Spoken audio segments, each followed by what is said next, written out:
Aloha, everybody. Welcome. Aloha. Elephants in our rooms. And we're going to try something new. Broadcasting on Facebook, simulcasting to Facebook.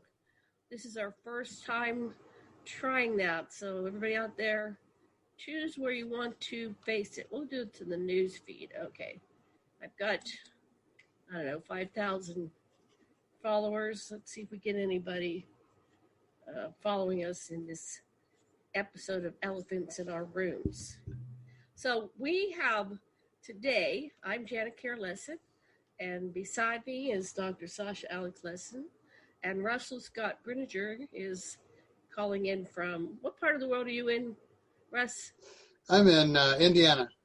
Indiana, and Deborah Franco. Oh, I don't know. I think there's stuff I have to do.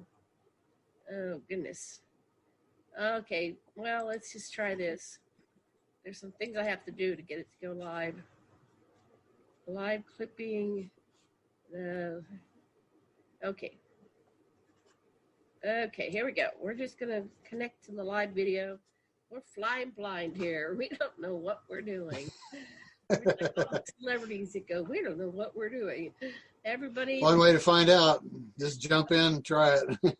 Jumping into the deep end of the water. Okay, well, hopefully that'll be able to run. So let's talk politics. And I'm just going to say it loud and proud. I am a never Trumper. And now this whole Trumpism, fascism, Nazism, racism, whatever you want to call it, it's not my cup of tea. So, who wants to start? I'd like to start. Go ahead, honey. Yeah, it's the name of this series is The Elephant of Reality, and I tend to look at ideas about what is, like the blind folks feeling the elephant, and each is one of them thinks it's like a tree, and another one thinks it's like a snake, and so forth. And yet they all have a piece of the reality. And so when you start thinking that way, which is non-dualistic, in other words, anything that you think is in opposition is really part of the same thing, part of a dimension. Everything expands for you, and that's the way in the way I look at things, which is from the center, an ever-expanding center. There's ways of realizing that everything that we're opposed to is really part of the system that we're part of, and that if we get to the level of the intrinsic deep needs, we can find synergistic ways of transcending, making a system that incorporates the apparent opposites, and that's what I seek. That's how I'd like to kick one off. Okay, so honey, I just want you to be aware that the camera is there, and if you're looking at the mic, they can't see you, and don't close your eyes. Okay, Russell, are you going to be on the screen? I don't see your image. Well, let's see. Start video. How's that? There he is. Perfect. I had to push a button. It looks like you're in an attic. Are you in an attic? I'm in an attic. I'm like Albert Bender. This is my man cave up here. I like it. I like that. I don't really have an attic. That'd be great. Okay, so we're going to try something where I can share the screen. And I think, and once again, I've lost my screen. I'll try one more time. That's sad. Let's try that. No, that's sad. I don't understand this at all. This is not. We're enacting how people that don't know what they're doing can fumble around and still be entertaining. I don't know if we're entertaining at all. But I wanted to see. Yeah, we're making it easy for other people who have never done Facebook Live, so they don't feel so bad. I have no idea if we're actually broadcasting Facebook Live. That was just okay. There he is. There's a whiteboard so I can draw in there. How cool. But I want to go to screen saved. Huh? Now I just have a white screen. No, I don't want to do that one. Okay, here's the screen. I see you in a little box, but then I've got a white screen. Okay, and then I don't like this. There's nobody. I guess I'm going to have to try. See where it says share screen? Yeah, the share screen is lit. Okay, stop share. Okay. I have a wonderful website called Elephants in Our Rooms, and I have all these things that we're doing. Like, I have all these things I put on the website, which talks about all the topics. I know. Let's prepare in advance and rehearse this so that it comes up. PowerPoint is a virtual background. Basic. Okay, try one more. This is screwy. Optimize screen sharing. For video. But that's for video clip. Okay, let's try that. Why not? Share. Off-place full skin. No, there's no videos there. All right, I give up. But I have all this information. Oh, okay, so let me try this. If you can go to a website, just go directly to the website. Yeah, I'm going to go to the website, which I had up. Here it is. It should be right here. Here it should be. That's right. There it is.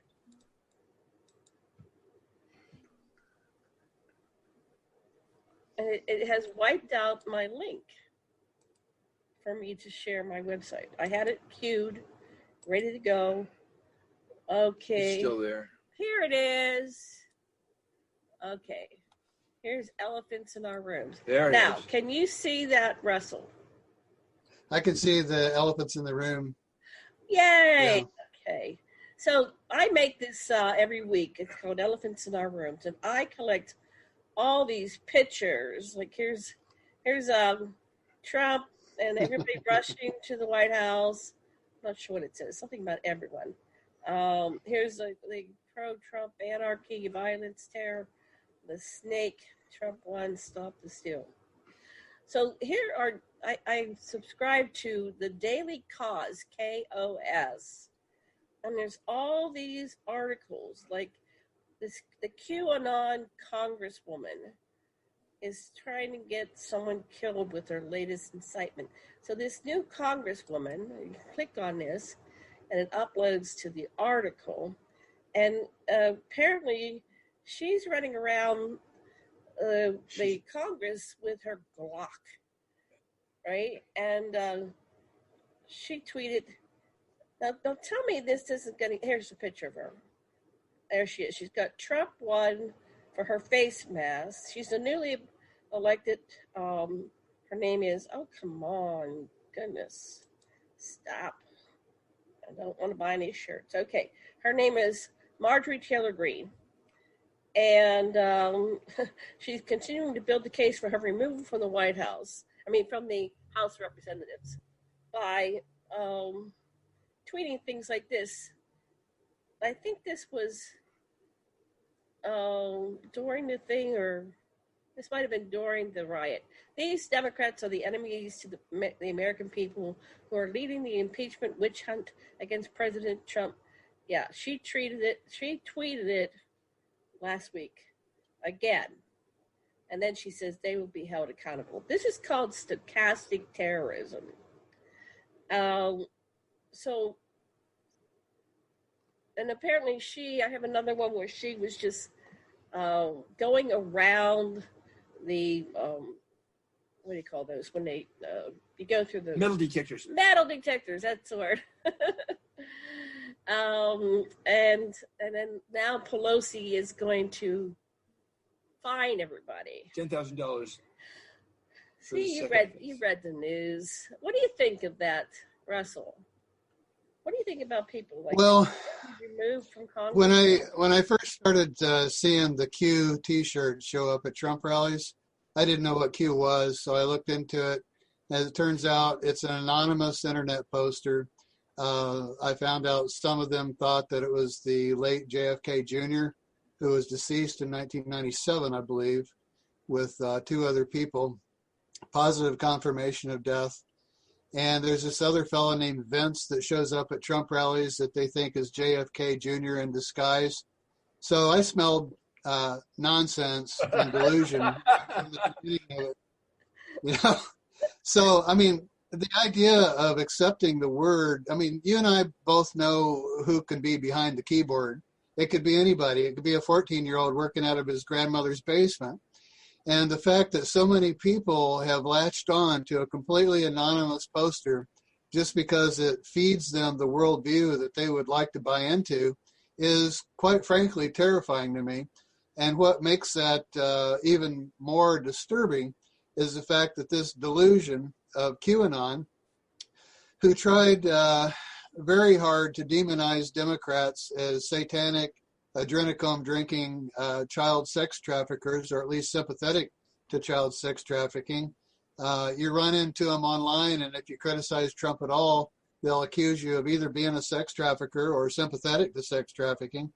And what the FBI said is that QAnon is actually interfering with their efforts to bust child sex trafficking rings because of the bogus claims and the bogus nonsense that's coming from Q. So it actually delegitimized and hindered their efforts.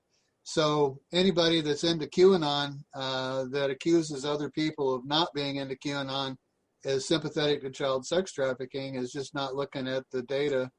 And I'm just stupefied by it that somebody can just appear from nowhere on some internet chat room like 4chan or 8chan or 8kun or whatever, hosted by Jim Watkins and his son Ron, who moved to the Philippines, I think, to be a pig farmer. And, you know, who knows who's doing the Q drops on there. But it buys into this worldview that has Trump as a central figure in an eschatological scenario where the woke people are going to be saved and transcend and beat the deep state and the New World Order. And then everybody else is just going to be enslaved by artificial intelligence or whatever. And the thing that puzzles me about the Trump versus the deep state narrative is that my understanding of the deep state is that it involves the military industrial complex, and Trump overlooked the torture, murder, and dismemberment of Khashoggi to sell billions of dollars worth of arms to the Saudi Arabians. So he's very much a tool of the deep state, along with the world banks and big pharma and fossil fuel industry. He installed Rex Tillerson because they were looking for an Arctic drilling deal with some of the Russian oligarchs that they do business with, like Simeon Mogilevich. So it's just a very disturbing thing that's happened. And one of the interesting things is the people on the outside of this looking in, like myself, gosh, we've just been inundated with names: libtard, snowflake, cupcake, we've got TDS. And I listened to an interview with Steve Hassan, who's a cult expert. He actually fell for the Moonies. I don't. That's before a lot of people's time. But there was. Here. Let me show you that. I grabbed that here. There he is. And let's try playing a little bit of this. This is interesting. Okay. But I wanted to comment before we go into that. This is a good transition to the next thing. Okay. Okay. First of all, you got to stop because you got to give us a little bit of time because you're brilliant, Russell, and then I get confused with what I wanted to respond to it. But this guy explains how they do this. This is Orwellian doublespeak. You know, when we were kids, we were introduced to Orwell's 1984. This is it. This is what he was warning against. This is the way you can mind control people. You take what they're saying and you echo it back. So you change the meanings of all the words. Good is bad, light is dark. And so they've taken words that meant other things. They took socialism and made it a dirty word. You were talking about a number of things that they've done. Oh, the child trafficking. And then as soon as you bust them on what they're actually doing, they reverse and say, no, you're the one doing it. And somehow they're so convincing. So let me just put this in what was his name? Dr. Steve Hassan. Hassan. Okay. Yeah. Let's see if he wrote a book called The Trump Cult. Okay. I know that you wrote a book, Dr. Hassan, called The Cult of Trump. Can you help us understand the cult of Donald Trump? Yes, the cult of Donald Trump is best described as him, first of all, as the absolute leader who demands total obedience, who has a malignant narcissist personality, which is the stereotypical profile, by the way, of other cult leaders. But the specific pyramid structure controls people's behavior, information, thoughts, and emotions, and demands complete obedience. So in that cult, people have a black and white, all or nothing, good versus evil mindset. They're controlled through fear and manipulation of information. They have phobias that are installed in their heads, thinking that if they disobey, terrible things are going to happen to them. And really, people have reported it, and I was in the Moonies cult myself, so I can tell you firsthand. It's like a radical personality change where your real integrity, your conscience is put aside by this new cloned identity that suppresses you. And fortunately for me, I was deprogrammed at the request of my family, and I started to reality test again, and that's what's led me for 44 years to help others get out of destructive off. I think I have to pause these videos that are infringing on copyrights. We're allowed to show pieces of it and comment. So, Sasha, what would you like to say about cults?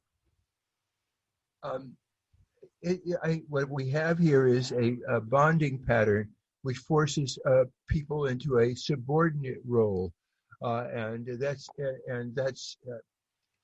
what it ignores is the two-way fact that the leader is dependent on his followers to be someone to lead, and it basically robs you of options to have that kind of a structure. That's my analysis. Russell, what do you think of cults?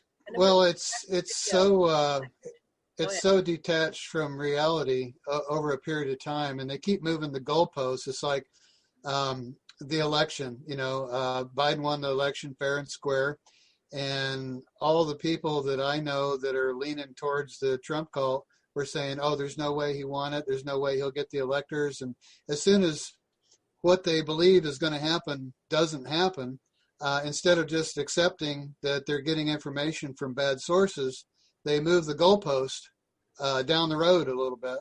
And now the goalpost has been shifted several times. First it was, Trump's going to win the lawsuits. Well, he lost 60 lawsuits. The Republican appointed SCOTUS appointees are going to save him. Well, they didn't do that. He had no standing. The electors are going to be overturned. They weren't overturned. And everything they're predicting is happening is being shot down like bowling pins one at a time. And they just keep moving the goalpost out. Now the latest thing is that Trump has called martial law and enacted the Insurrection Act. And he's going to be installed, not right away, but sometime in February to replace Biden.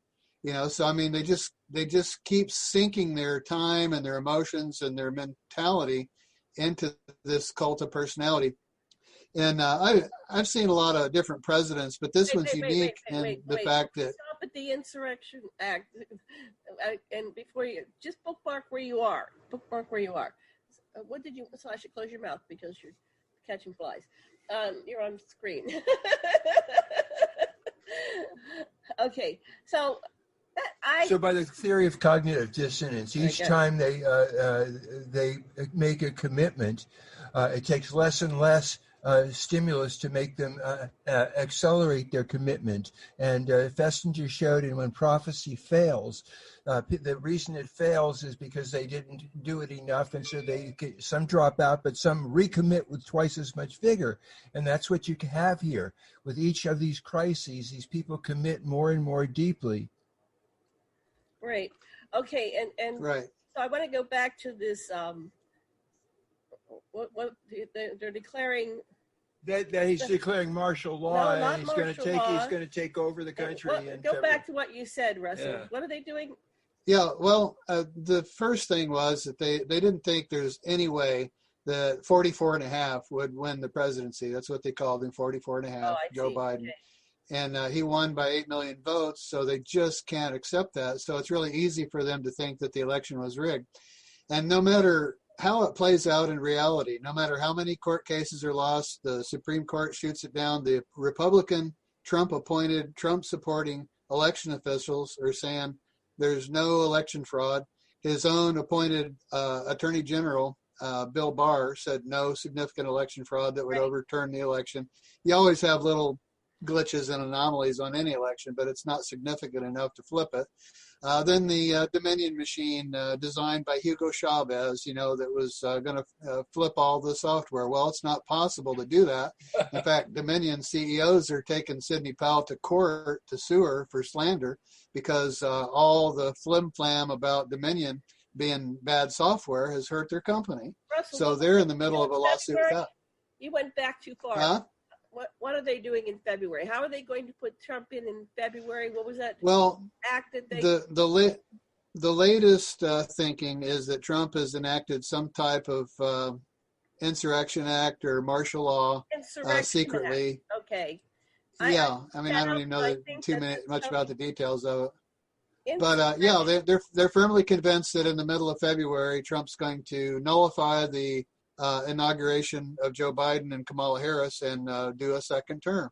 They're still hanging on to that idea that he's going to do a second term. And we've done radio shows before about Dr. Bandy Lee's book, The Dangerous Case of Donald Trump.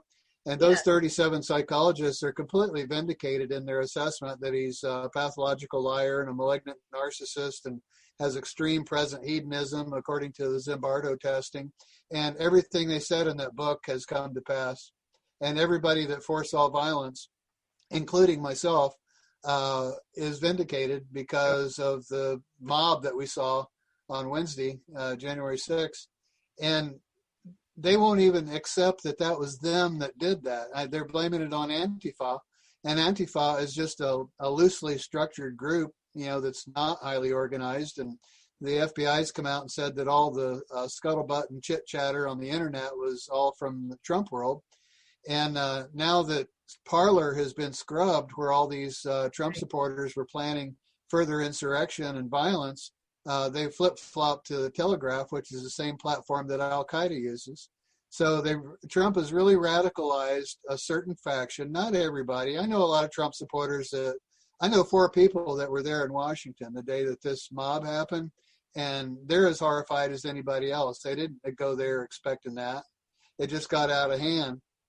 And what I would say is that if a few Antifa agitators can lead thousands of Trump flag waving Trump supporters into the Capitol to defecate on the floor and break windows, and one gal got shot to death, it's a pretty weak-minded movement if you're going to let Antifa lead you by the nose. But as far as what that's not Antifa.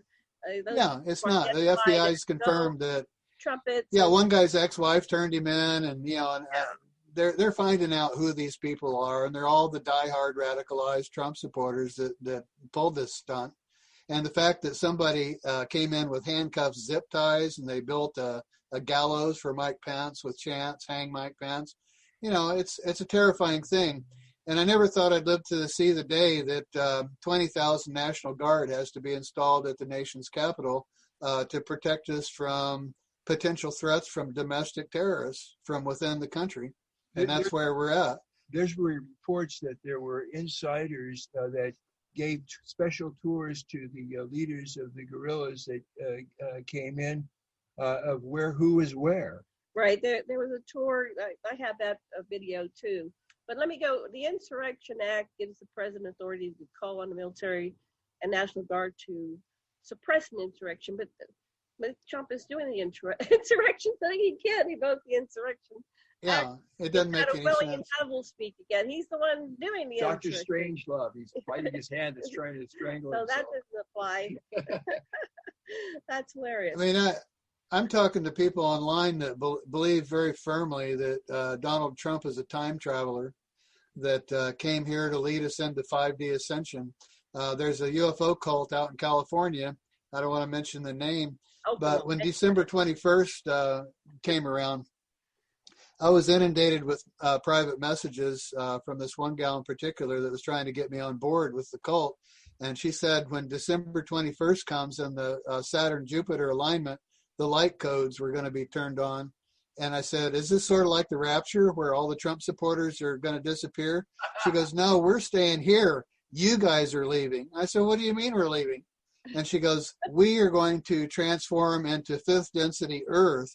You guys who are low vibe are going to be taken to another planet to live out your three-dimensional remedial existence. So I said, okay, well, that's a reverse rapture where you guys stay and the rest of us leave. She goes, that's right. Well, I told her the only thing I had planned for December 21st was to take my Yorkie poo to the groomer. And that's exactly what I did. And December 21st came and went without incident. And then, she was gone. So, I mean, and there's cults out west that call themselves light workers. And I actually call them white workers because all their memes and stuff that they post is just racist BS.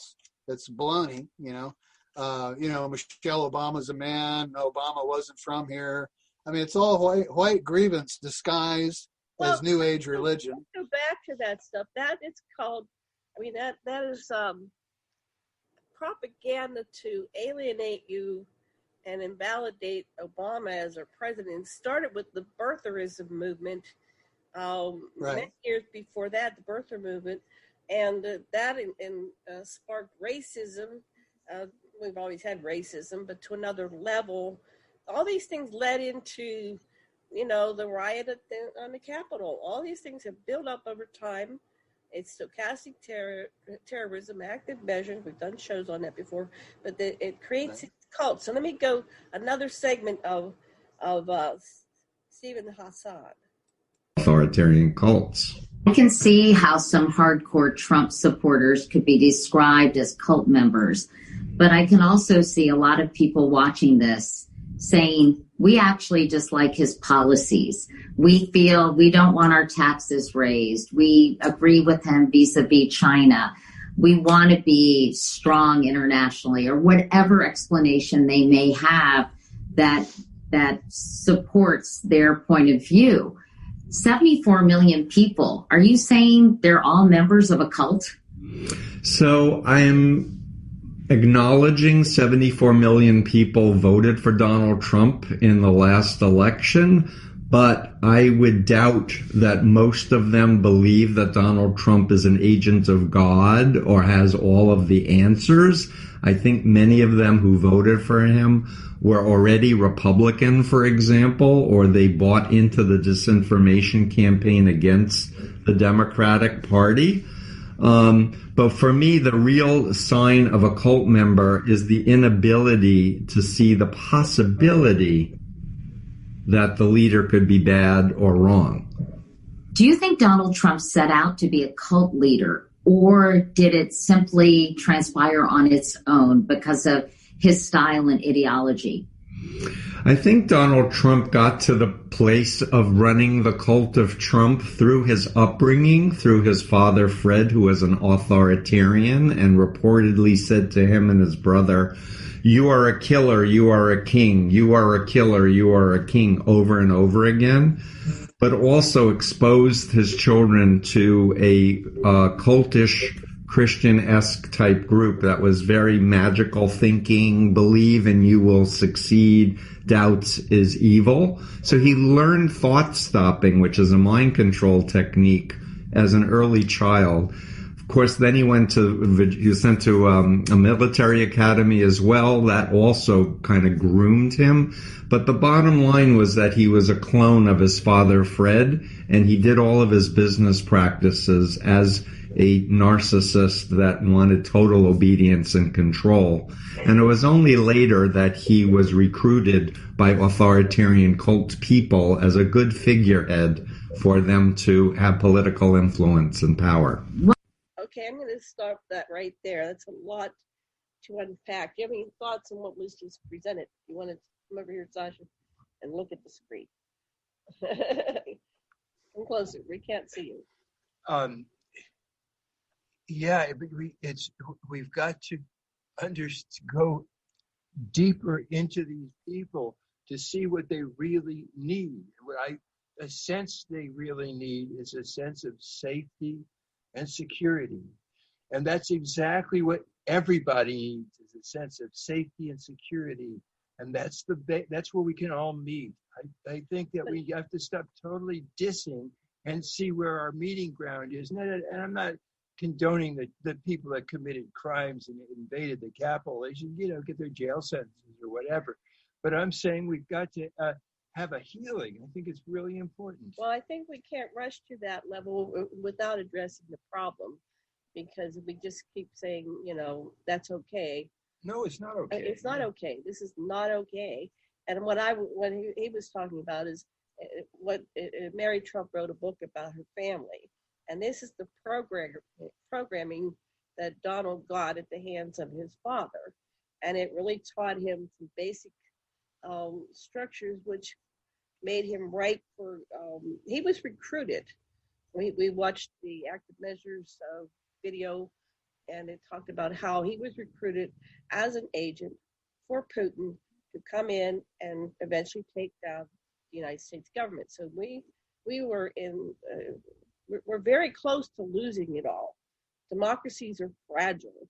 And if we don't really, nip this in the butt, we can't go, that's what the Republican congressmen are trying to say. Don't impeach. Forgive him. They were making excuses for him.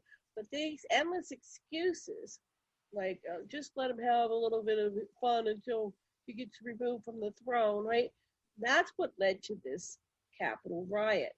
And how did he get to this point? Well, he was programmed by his conditions in his childhood to read Mary Trump's book. It was horrendous. His father was just horrendous. And it created a bunch of narcissists. The children were all struggling with being, we were talking about narcissism. Is it culture, or is it conditioning, or is it genetic? And so this is what behind all this, and we need to really figure out how to identify these people and not let them run for office in the first place, because we're pretty stupid as a country. We let a narcissist take over our planet, and this is a very dangerous one. But this happened before with Hitler, and so we keep doing it. And how many times can we do this and survive as a species? And this time we have COVID on top of it. So, COVID may never go away. I was listening to a show earlier, and I've been getting this on a gut core level, that this is an apocalyptic virus that keeps mutating and changing, and there's 8 billion of us. It's really hard to do herd immunity. Back in the turn of the 19th to 20th century, early 20th century, there were only 3 billion of us. And somehow that variation died out, but this one just keeps changing and going round and round and round. And with Trumpism, which has conditioned our people to say, no, I won't wear a mask, no, I won't get a vaccine. I have no idea if the vaccine's safe or not. I'm not going to run out and get one tomorrow, but it's like something has to give, or humanity will give, and we will be no more. So back to you, Russell Brinegar. Well, there's a lot of disinformation going around on how this vaccine works. It's a messenger RNA vaccine, and people don't understand the science. And I don't claim to understand all the science, but the claims that are being made, like it's going to change your DNA and turn you into an antenna, and a solution called luciferase is going to be injected into you so they can see if you've been vaccinated under a black light. I mean, there's just a lot of paranoia coming from the right that isn't true. I mean, address the black light thing. There is supposedly, and this way I read a completely different article, like that the government is creating they're creating a like a glow thing, so you will glow if you have. This goes back to the Bible and the mark of the beast. Well, they need to put more attention into how they name these chemicals, because it's just like the telescope that the Vatican leased out to a university. They called the telescope Lucifer. Yeah. Well, that just feeds into everybody that latches onto that as a conspiracy theory. And it's the same way for this glow light solution. They did it for measles vaccines to be able, but it's called luciferase. So, I mean, that's just prime, for conspiracy theorists to just latch onto that and portray it as something satanic, the mark of the beast, the end days and all that. It's just that the vaccine does not. Hospital, and they get intravenous. They can inject things there. I mean, you're sitting there asleep, and you're hooked up to intravenous, and you never know when you're going to get in the hospital. I was in the hospital in 2015 or 2016 for 10 days, and I'm thinking I better be really nice to these nurses. They can put whatever they want, and that intravenous, and I'm old, and it can look like a natural death, and so it's like, I don't think. I think some mild level of wariness is natural because the FDA just pushed it through for emergency use. It didn't go through the normal channels, but hopefully they've tested it on enough human beings to where it's safe and effective. And it seems to be safe and effective. My wife, Julia, she got hers yesterday, and I told her I'm going to wait and see if she croaks before I get mine. And but the clarification here is that it doesn't go into the nucleus of the cell and change your DNA. You're not going to become a transhuman chimera or anything like that. It stays in the cytoplasm, and what it does is it teaches your cells how to make just the surface spike protein of the coronavirus so that your body produces antibodies, so that if you're actually introduced to the coronavirus, you've already got the antibodies that are responding. It's like the movie where they send the guy out in the fake rhinoceros, to interact with rhinoceroses. You're faking out your immune system by just producing a benign protein of the surface spike protein, and that produces the antibody. So one of the epidemiologists that I really like is Michael Osterholm, and you can tell people know what they're talking about when reality matches what they predict. And back in February, he was on the Joe Rogan podcast, and he predicted 400,000 deaths by the end of the year. And guess what? We just turned over. I mean, he was really on the nose with that. So wow. I'm really proud and happy that Michael Osterholm is going to be part of Joe Biden's pandemic team. And another person that's going to be part of his pandemic team is Richard Bright, who got fired by Trump for blowing the whistle on Trump's incompetence in dealing with the coronavirus. So he's back on the team. So I'm really impressed with the people that Joe is putting together. And it's so nice because he's dismantling the kekistocracy that Trump created. He took people like the nuclear physicist that Obama had at the Department of Energy and replaced him with Rick Perry, who doesn't know how to tie his shoes. Basically a kekistocracy is intentionally installing the least qualified individuals into every department that you can. And Trump's persona is such that, he wanted to be in power, and installing people that don't know anything in all these departments of government would ensure that they were all lackeys and yes people. And anybody that conflicted with him, he automatically fired and got rid of them by tweet. So there's a couple of things I'm really looking forward to after the inauguration is not seeing a president tweet every day, number one.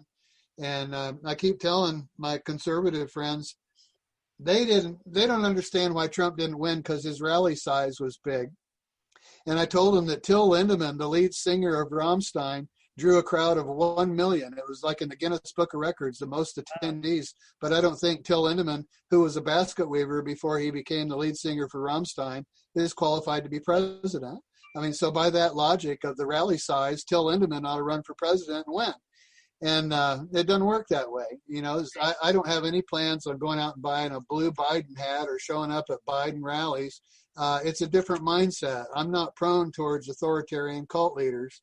And I just want Joe to do his job, leave us alone, maybe do a State of the Union address every 3 months or something and get some good policies implemented, maybe rebuild our infrastructure and things that need to be done.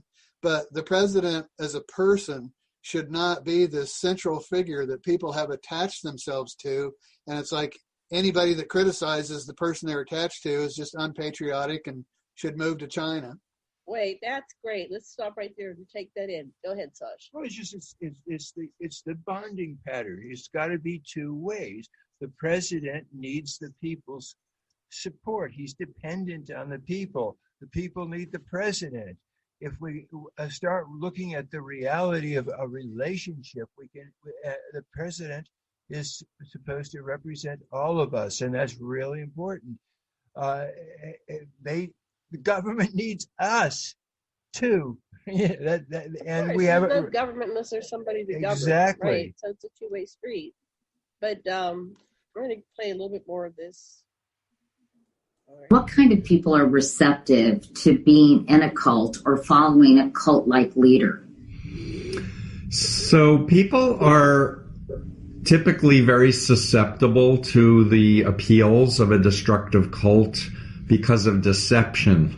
And that's a very important point the public needs to understand, that intelligent, educated people don't go, you know what, I want to be abused and exploited and be part of an authoritarian cult that breaks the laws. No, the appeals are to grandiosity, make America great again, we're going to restore democracy, we're going to drain the swamp, etc. So there are very deceptive appeals. But essentially, in my research of over 40 years, people are in vulnerable moments in their life where they'll be more receptive to a recruitment message or recruiter. So death of a loved one, illness, dislocation, losing a job. I mean, seriously, the pandemic and the economic problems are huge susceptibility factors for the public going forward. Destabilizing a country, group's economic status is a major technique for doing mind control on people, because you want to disorient people, you want to confuse people, you want to make people search for meaning and hope outside of the existing institutional structures. So the susceptibility of people now to look to, well, who knows the solution to the problem of how to make the world a better place now? Unfortunately, the human mind responds to certainty. And when cult leaders are very good at talking in a way that's very convincing. Proud citizens like you help build this country, and together we are taking back our country. Our fight to drain the Washington swamp and reclaim America's destiny has just begun. This kind of communication kind of accesses people's emotional brain, not their critical thinking part, but their emotional brain of, well, maybe he seems to sound confident. Maybe he can do something because things are so bad. What you're saying is he preyed on people's economic anxiety? So Donald Trump used in his recruitment and indoctrination into becoming the president, identifying key groups of people and their unique vulnerabilities, or what buttons could be pushed to motivate them to become followers. And a lot of data was gathered on American citizens to know exactly which buttons to push. Someone is religious and they don't like abortion, press that button. Someone's a gun owner, they want the NRA. So people are transformed or radicalized, depending on the words, through a systematic social influence process. And in my research, working with Chinese communist brainwashing patterns, for example, I've identified behavior control, information control, thought control, and emotional control as the four overlapping variables that, when applied to people, and I should add, in this day and age, it's coming to us through digital media. It's coming to us through our smartphones if we're signing up for certain sites or watching certain YouTubes, etc., that people can be systematically influenced. And without knowledge and education about how mind control works and the differences between ethical and unethical influence, people are sitting ducks, in my opinion. Okay, so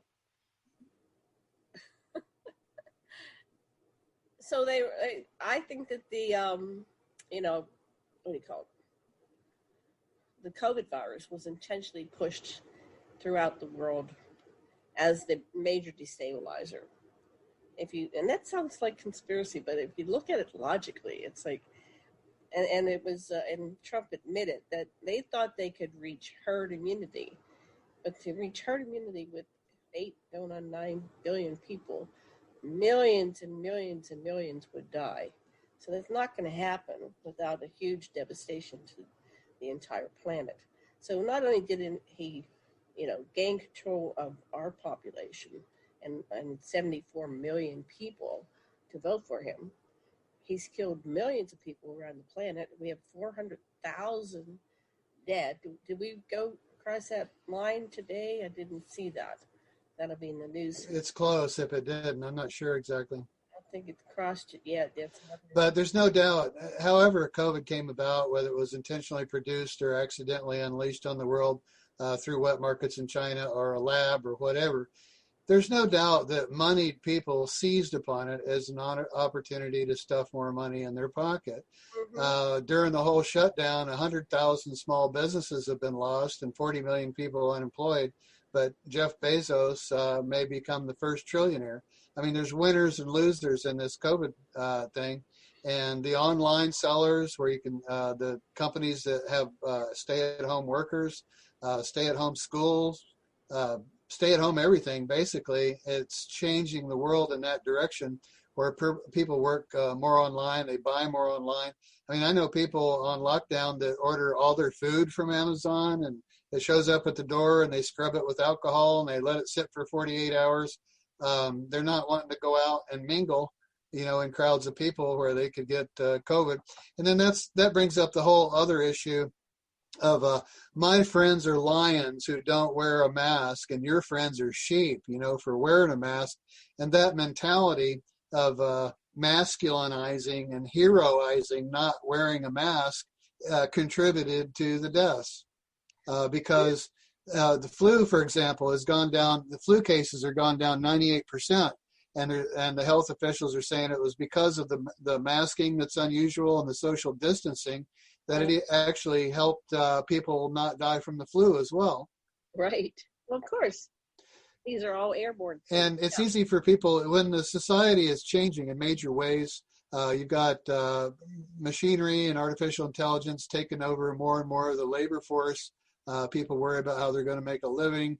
They are resistant to the idea of universal basic income, but at the same time, I don't see any of my Trump supporting friends denying the stimulus checks. Ordinarily, if Hillary Clinton was in office, they would call it socialism. But I guess if Trump gives you a check, it's capitalism. I don't know exactly how that works. But, we're going through a lot of changes. And when you're in a world where things are majorly shifting, it's easy to think that there's big, dark, nebulous forces that are intentionally doing this to you. And in Trump world, you've got the dark cabal, the secret government that's trying to get rid of the United States sovereignty and blend us in with the rest of the world so that they can enslave us all and hook us up to an artificial intelligence and, where we don't even have souls anymore. I mean, there's just a lot of stuff out there. And even I wrote a book, that alludes to some of that, but I have a lot more hope for the future on the positive forces in the universe than what I see happening in conspiracy world. John Keel said it best back in 1970. He said, ufology, which is a community I like to associate with, ufology is plagued with a malignant conservatism. And what I've found out through experience of entering the field is that as somebody who leans left and has leaned left politically since I was about 13 years old, I'm in the minority. Most of the old white ufologists are Trump supporters for some reason or another. And it seems to be having tied into their view of what it means to be a man. One fellow in particular explained he didn't want me to criticize Trump anymore until I read Robert Greene's book. So I looked on Amazon to see what Robert Greene wrote. And he wrote one book about how to manipulate women into bed with you. And he wrote another book on 48 Laws of Power on how to dominate everybody. And this particular person admires Sun Tzu, The Art of War. So what he sees in Trump is Sun Tzu and The Art of War and Robert Greene's 48 Laws of Power. He's a strong, powerful person. And and from my perspective, he's as weak as you can get. He's a man baby. You know, he can't even stand losing an election. So he makes up this huge lie that the election was rigged and it was stolen from me. And that lie has already caused 5 deaths and may cause some more next week, depending on how bad it gets. Okay, hold on. Sasha wants to interject something. Well, it's just Over here. I come closer. There we go. You can look at here. Go ahead. okay. Well, it's just that the function of the carbon epidemic may be for humanity to realize we're all in this together, and we all need to take care of each other, or we're all going to die, and the earth is going to be rid of us. And so that if you take a step back and you say, just as we would do with an individual in existential therapy, we say, if we created this situation for our own evolution, how does that look? And that's how it looks to me. The way out of this mess is for us to realize our unity and clean up our polluting behaviors and stop wars and make sure that people are provided for and the animals are preserved. And, you know, anybody that can understand that all of this is can have a function and a purpose if we just step back a bit. That's what I think. Yeah, for me, wearing a mask shows that you care, not that I'm ashamed, that I give a damn about people. And I saw a YouTube where the kids were just appalled. I mean, how is this affecting the kids? You know, they're very young and they're watching our Capitol building being, you know, these kids, a lot of them are going to grow up much differently than the how do you explain that to them? Yeah. Well, this seemed to be the straw that broke the camel's back. You know, these people were cowards. When you got Mitch McConnell saying he might vote for impeachment, you know you screwed up. Right. They were cowering. They were making phone. All these Congress people and elected officials and people trapped in the Capitol building were making phone calls to their kids and their loved ones. And they said, this might be my last call. Does it really have to to that level for the entire planet? Well, they were terrorized. You're looking at your last call, and who do you call for us to do the changes that Dr. Lessin was telling us to do, to really start loving each other? And see, I was raised Republican, but I was one of those little hippie chicks that was like, I can't believe we're watching the death count on the Vietnam War at dinner. It was like, it was ruining my meals. And, you know, I was just, but I didn't dare speak out until I got, at 13, I started speaking out, and then I start rebelling by wearing really short mini skirts. But the answer is yes. It did take this. Right, but is it going to, I mean, here we are on the 14th. The inauguration is in 6 days, and we should come back again next week and look at the next level of this. What will happen? There so much happens in what? Look at this screen. It's going to be another night. This is 1 week. I was just gathering the news from 1 week. I cut and paste and put it in here. This happens in 1 week. It's a moving coup. In 1 week. So what's going to happen now in this week? You know, Mitch McConnell, he's taking his finger and seeing which way the wind blows, you know, because, you know, depending on what happens next week, if we have more terror attacks from the radicalized element of the Trump cult, Mitch would be more likely to vote for impeachment. And the function of impeachment is not to remove him from office because he's being removed from office. It's to prevent him from running again. Because if he's allowed to run again, as soon as he's out of office, he's going to start campaigning for 2024 and fundraising and gathering a crowd. And we want to nip that in the bud. So I support impeachment, even if it's after the inauguration, to stop him from getting a pension for life. He's already a billionaire. What's he need the money for?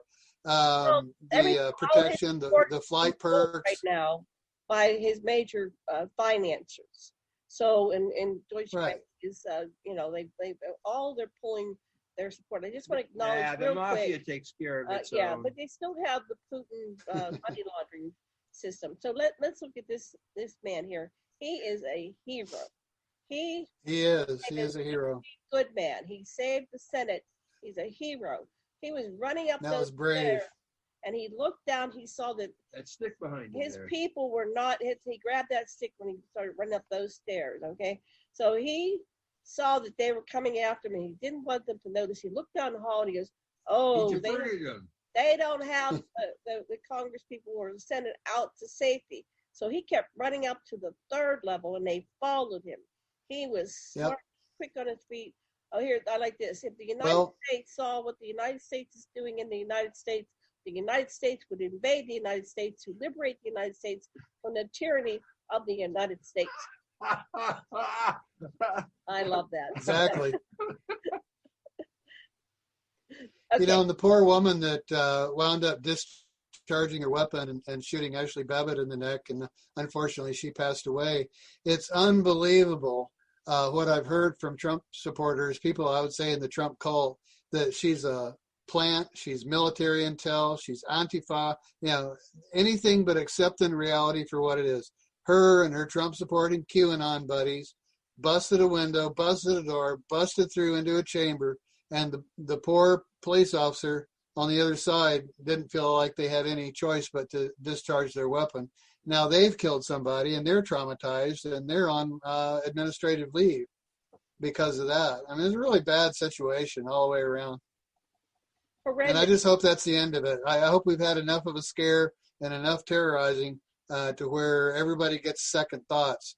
But on these parlor sites and telegraph sites, they're planning and scheming. The armed right-wing militias that have been radicalized, they're planning something.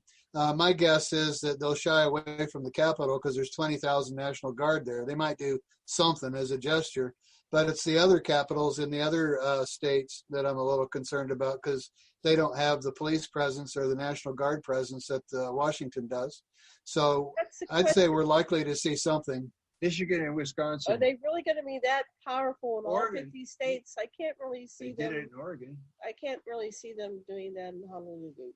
But just the fact that we're thinking about this as a form of terror. I mean, we're supposed to be happy about, the election was won. Biden and Kamala are being inaugurated next week. It should be a happy day. And instead, we've got 20,000 National Guards worried about domestic terrorism. And that just shouldn't be. We've got to fix this problem somehow or another. And the people that I know that support Trump, what they feel is that he's the only thing separating us, keeping the life that we've always known. You know, I'm 65. I have friends in my age bracket, and they feel like their lives that they've always known, where they can put their boat in the water and they can shoot their gun and they can do this. All these rights are going to be taken away under Joe Biden, and he's going to turn the country over to China, and we're all going to be communists. That's the latest thing.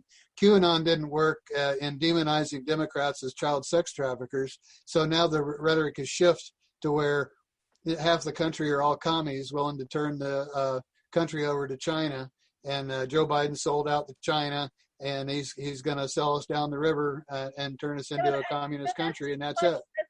Let's just go to this segment. What role does Fox News? Because that's all bullshit. I'm going to call it what it is. It's fun to see Fox get thrown under the bus. Here we go. What role does Fox News play in all of this? Fox News is part of the media program. I described in The Cult of Trump that, for example, Alex Jones would take a disinformation story from Russia Today media, broadcast it, it would be picked up by Breitbart, then picked up by Fox.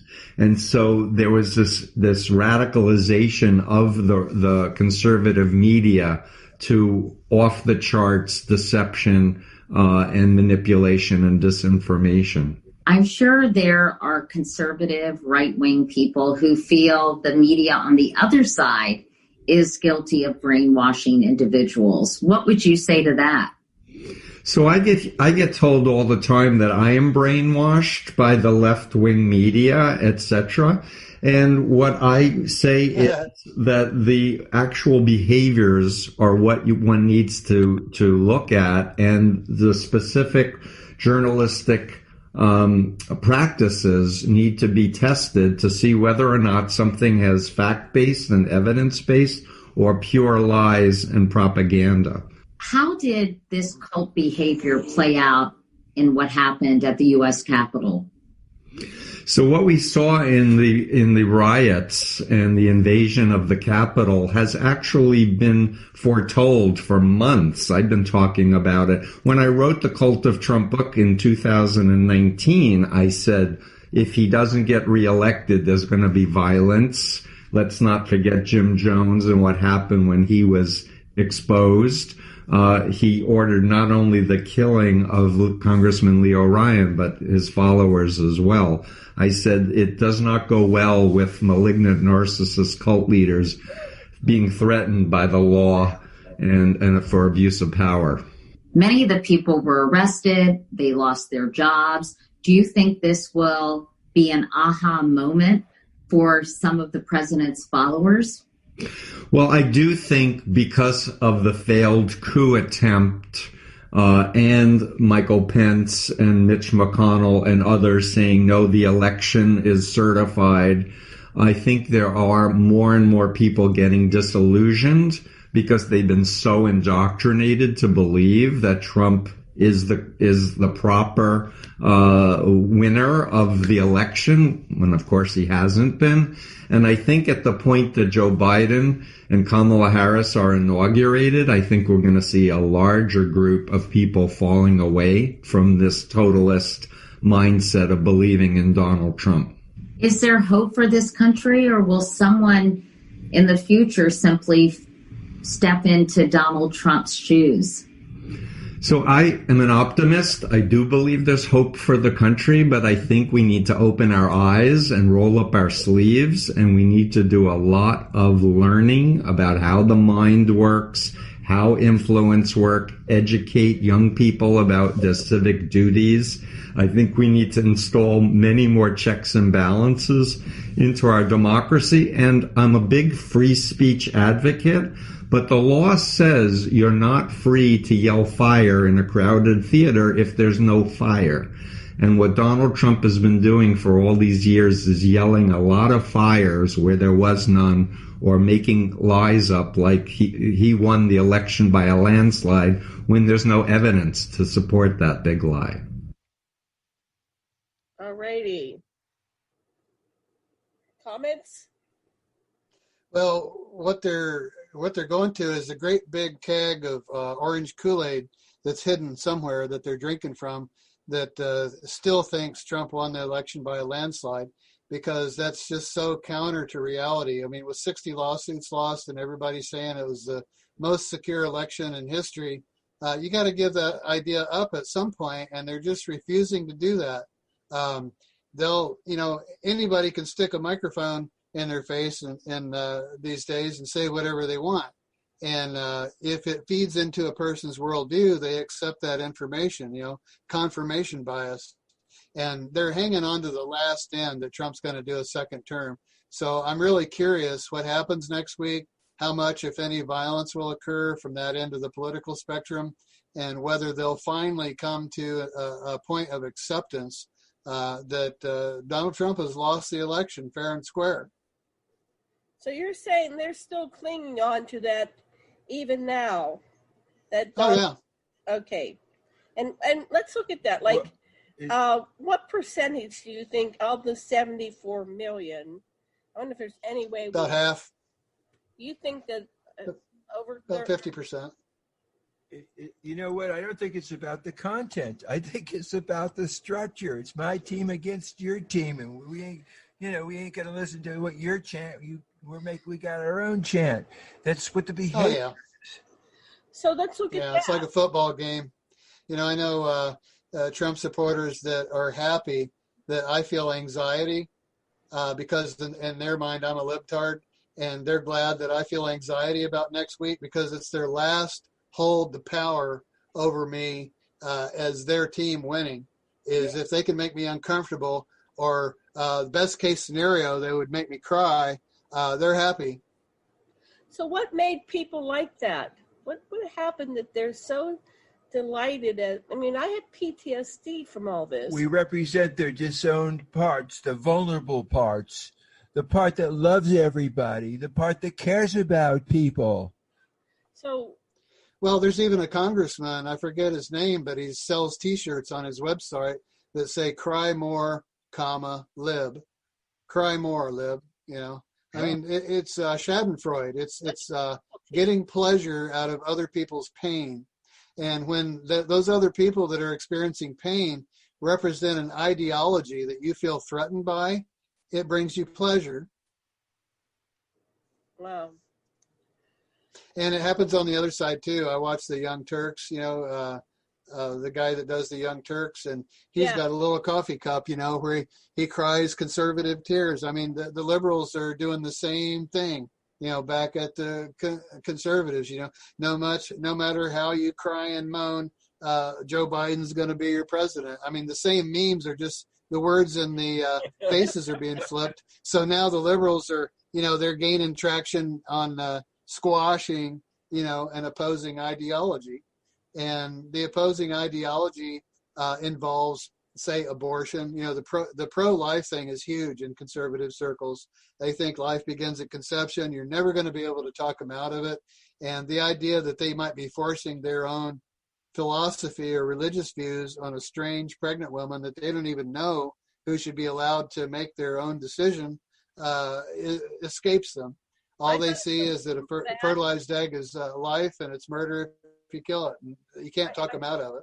I got a solution for that. We're really close to being able. In fact, we do it. We do we transplant fetuses into other women, right? So they can line up all their Republican fetuses and go to the abortion clinics and hire the doctors. Say, no, don't do abortion. We'll take all those little fetuses and put them in all our Republican women. So bring your mothers and your daughters and sisters, and you can have them. There you go. Yeah, right. Problem solved. Yeah. Well, Carlin said we need lots of live babies so that we can have lots of soldiers. Well, when somebody feels like they have the moral superiority over the other side, no matter what other arguments you bring up, it always goes back to, yeah, but you guys kill babies. You know, you guys are okay with fetuses being aborted. You know, and I get so tired of that old chestnut, you know, because you can bring up a lot of other really important issues that have ultimate significance for mankind. And if they sense themselves losing the debate, they'll fall back onto the old abortion issue, you know, because that's how they can win. They can win every argument that way. They don't want to support the children through their lives. A lot of these people, they're so poor. No, it's pro-birth, not pro-life.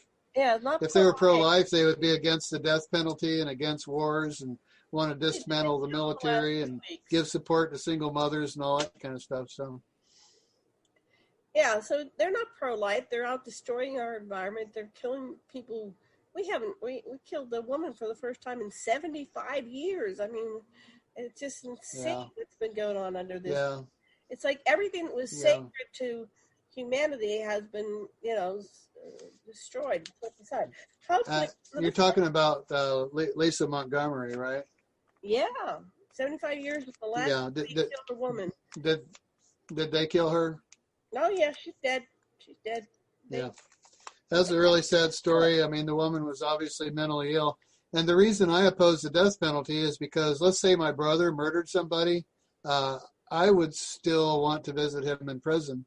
And if he was killed by the state, that would traumatize me, and I didn't do anything. Right. So, you know, for the sake of the families of the people that actually love that person that did the heinous thing. Now, I have a friend of mine who's a police officer, and he suggested instead of just paying their way for the rest of their life, do some sort of hard labor where they're actually generating revenue instead of it being a liability. So he's got me thinking along those lines, that if we could do away with the death penalty, but somehow make death row or capital prisoners revenue generators, where it didn't cost the taxpayers anything to keep them alive indefinitely, you know, maybe we can go that route. I'm willing to compromise. Yeah, well, yeah. What's your ideas, honey? We're gonna begin to wrap this up. Deborah was trying to come on, but she's not able to make it on. So okay, let's try to close on a high note. So Okay. hopefully, Well, hopefully yeah, go ahead. we'll get through next week. We've all seen enough, and those 20,000 National Guardsmen will stand out there with nothing to do all week, and then they can go home. That's the best case scenario, that everybody's learned their lesson on this, on how things can get out of hand, and nobody wants to see any more of it. The more standard Trump supporters that are not really cultists, they don't like being associated with that. You know, just like when they were out looting and burning and everything, they called that the left. Well, I didn't want to be associated with that. I've never been to a protest. I've never looted anything or burned a building down. I'm not guilty of that. So both sides need to quit demonizing the fringes, because both of the fringes are batshit crazy and have potential for violence. So we need to police our own and talk to the fringes of our particular ideology and start talking to each other and try to come together as a country. That's what I'm hoping can happen with Joe Biden and Kamala Harris. If we can get past the idea that the election was stolen, and people will accept that, yes, in fact, Trump lost. He accepts the loss. Everybody on his side accepts the loss, and they just try to make the best of it for 4 years. And I've told people, if you run a sane Republican, I'll consider voting for them in 2024. I'm not that ideological. It really made Mitt Romney look good. Trump really made Mitt Romney look good. In fact, if I'd have voted for Mitt Romney in 2012, we might have missed the bullet of Trump. You know. So I want to back up and really address like Black Lives Matter. To be fair to people who are Black, they've had to suffer through slavery, and then all these things that have happened. We reached the 21st century and we're still, lynching, but this time we're shooting, and we've replaced lynching with let's just walk in your house while you're sleeping and kill you. I mean, right. So I think there is some rationale and justification. Yeah, for it's a false equivalency. That wasn't quite a good evaluation. I'm sorry on that, because they are extremely hurting and upset. And what do you make? No, it's a completely different situation. Right. That was a spontaneous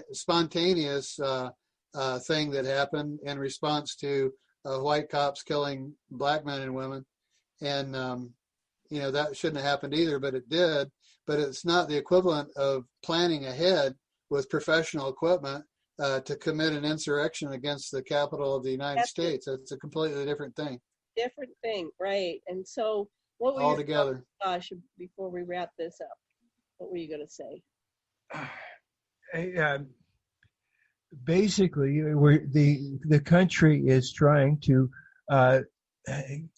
get over and make up for the slavery in its various forms that has infected this country from the beginning. It is still in effect through various kinds of economic manipulations to this day, and it makes people who care about people we can't stand it anymore. And Black Lives Matter matters profoundly, and it's not about violence. It's a matter of finally having some kind of justice. And for Native Americans who have had everything stolen, and it's time for reparations. It's time to make it right. Take care of everybody. That's what I think. And the poor people that were trying to come to America and they got their children taken from them at the border. Amazing. I mean, these are atrocities. It's like 600 kids. A much better society, at least ideologically. I mean, and the Trump lost me back when there was a story that was out when he was running for election, where this woman was recounting how she was walking towards Trump, and he came up. It was like right in public. He came up and he grabbed her. I think it was her breast. It could have been her pussy. I don't know. He just grabbed her sexual parts right in public and just kept on going. Now, I don't know. I was so angry that my brothers and sisters of the world didn't go up and collectively go over and punch him in the nose on behalf of their sisters and children, their daughters and their mothers and their grandmothers. It's like, why would anybody vote for someone that says grab 'em by the pussy. That's where you Yeah. lost me. Well, I mean, And so what you got about guys that women? show up. Have been treated that way for years, like we're some kind of sexual object that you can just go up and grab and screw. I mean, so all these things represent Trumpism. Trumpism is Right. I mean, you're talking about somebody that paid hush money to a hooker right before an election. So It's misogyny, it's xenophobia. And why exactly.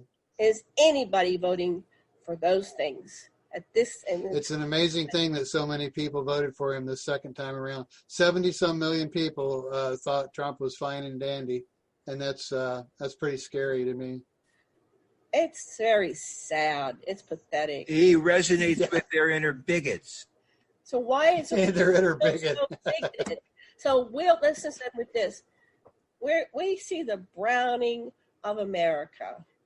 You know, I think it's great. my parents were very racist, and I was proud of them when I went back to visit them for the very last time before they died. Their best friend was a very dark black man, and they hung out with him every day. And I went, when did this happen? So, and my mother used to say, oh, there's black people looking at the house down the street. And she used the N-word. So I was just amazed that she was born in 1922. She died in 1997. That she was able to move past her racism. And so if my parents can do it, anybody can. And I invite everybody to really start looking at it, because now most of the people I know, I'm going to be 67 February 6th, they have brown, these white people have brown and black mixed grandchildren and great-grandchildren. And they're beautiful. And they're beautiful, absolutely beautiful. Yeah. Talented, intelligent. And so this isn't going to last. So why don't you guys get off your high horse and just start being nice now? Well, I ran into a really patient cultural until I was 37 years old. I thought white people and black people were different species. And it wasn't until I entered college at the age of 37 that a very patient cultural anthropology teacher worked with me and emailed me back and forth privately and finally got me to understand that we're all the same species. We can all interbreed. And the number of genes that program for skin color are so small that they're not even worth mentioning. And, we've all got the same brain, the same internal organs, the same everything. And the amount of melanin that goes into the skin is minuscule and meaningless. So the fact that people identify as a different subsection of the population based on skin color, that would be like the people that have moles on the left side of their nose versus the people that don't have moles on the left side of their nose. We're all the same family, the same species, it's the same. So it really changed the way I looked at the world, because now when I see people that are much darker than me and everything, I just see another person. They're just like me, and it's not even important. Final word, Sasha. Well, part of there's a value in recognizing your roots as Latinx or Black and celebrating that, and to be able to reasonably express the anger and to feel your oneness with those that have suffered with you. That's part of the identification process, and then you can transcend it. But it's perfectly. We need to listen to the rage for the sorrow of these people that have been punished by this system and do better. Right. Exactly. Oh, honey, you're so sensitive. All right, I think we're going to call it a day. Thank you so much, Russell, for joining us. And we'll be back again next Thursday for Elephants in Our Rooms. Thank you. Okay, let's hope for the best. Okay. For next week. Thank you. Bye-bye.